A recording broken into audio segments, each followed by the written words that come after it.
you. Thank you so much. It is a delight to be here. Now, the following question that I'm going to ask you, you can answer only if you commit to being 100% honest. Okay? How many of you really love to exercise?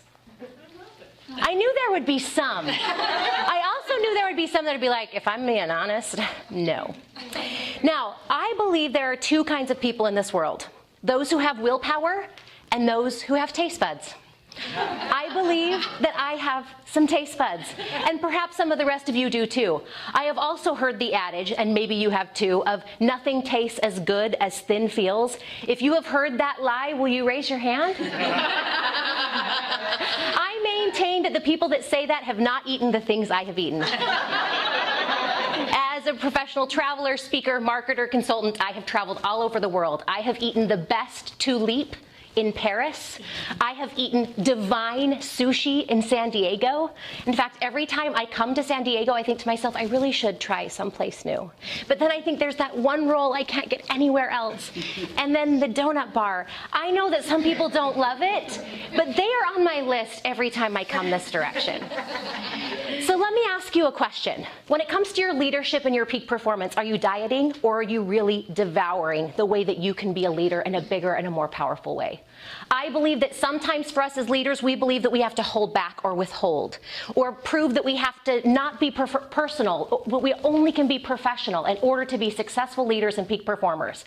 But today I'm going to tell you 3 principles. Leaders eat.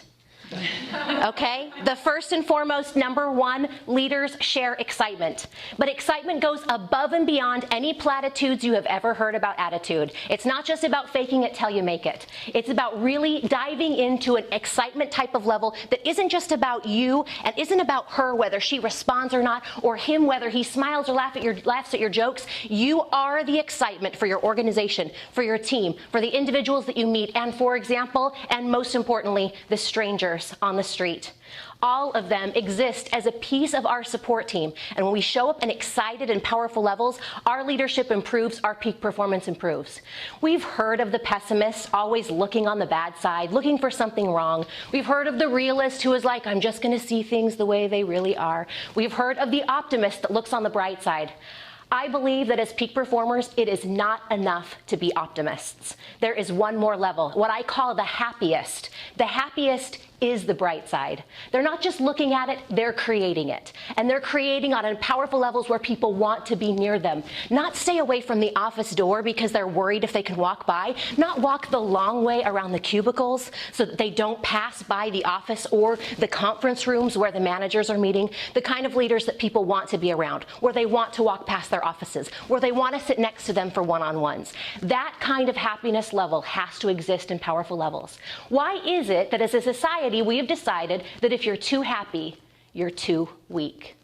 That needs to change. The way that we experience peak performance and the way that we experience happiness has to be consumed in buffet levels in order for us to be able to be the kind of leaders that we want to be. Now that's eat, number 1. Number 2 is action. We know this. We've heard this hundreds of times, that if you want to be successful, you have to be an action taker. Not just an action giver, an action taker, right? I've built an entire platform, a book, a radio show on the principle of make it happen. I believe that if you can think about it and do it, that's where the magic is.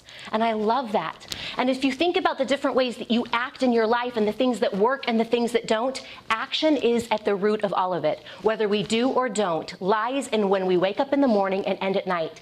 We all have the exact same minutes in the day, but my question for you is, are they an investment or a liability? Because I believe that your time is your greatest asset in your life. And it can either be something that you squander away or something that you invest into real and important things. And if you have something that you want to accomplish, then it's really about making sure that you make it happen.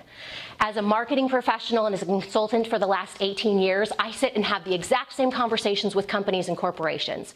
If you want to have higher levels of paychecks and money coming into your office, it's higher levels of marketing. But it's not just the activity that you do once. It's not the killer campaign that goes viral. It's the regular daily, weekly, and monthly activities that you put in place in your business that bring you the greatest results. I believe that peak performers are finding ways to take action on bigger and grander levels. And for those of you that want to do something new, but you have all of these people around you that are saying, don't do that, you can't do that. No, let's be realistic, that's not going to happen. You have to be able to say to yourself that it's more important than what they say. I'm going to do. The fastest way to quiet the naysayers in your life is results.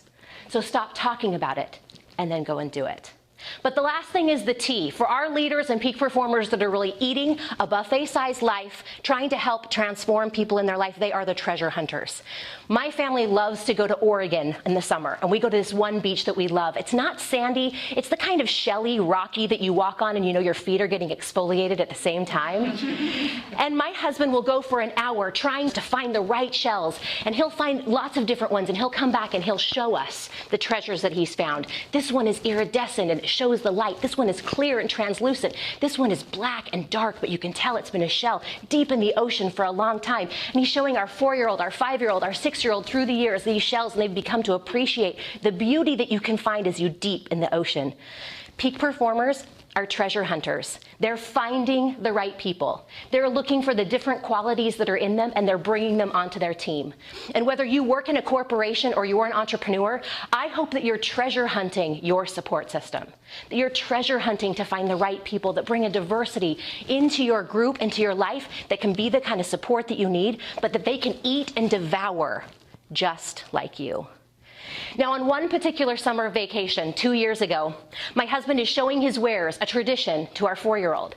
And after she sat there patiently and really watched every single thing that was in his hand, and he was showing her, and she was like, oh, I like this one, it's blue, and blah, blah, blah. After the entire conversation, and he's getting ready to go, she goes, and all of his treasures went mixed among the rocky, shelly ground underneath. And then he had to make a decision. Am I going to go searching for those shells again? Or am I going to let them go? Leaders treasure hunt again and again. They're willing that despite the losses, the times where someone comes up and says, you can't do that, stop that, or a big giant mistake is shared off on social media for everyone to see, are they going to say, am I going to let it go? Or I'm going to go on the hunt again. Leaders are treasure hunters. They're the ones that do it over and over again, but then the next time they find that treasure, if the first one gets let go, they protect it in a bigger way. Treasure hunters and treasure protectors are what leaders make. So let me ask you a question. As you think about your leadership and you think about your peak performance and you think about your life today, what are the ways that you're holding back, and that if you were to let go, that you could really bring in some bigger, some more wonderful, and some more juicy ideas into your leadership? My question for you is that as you think about this, I want you to ask, how can I give more of me so that they will give more of them? And consider that as we hold back, we're keeping others holding back as well. So as you leave, you've heard lots of fantastic, wonderful things from people today. You'll go off, and I hope that you'll take some of these wonderful principles and apply them. But ultimately, it's up to you to make it happen. Thank you.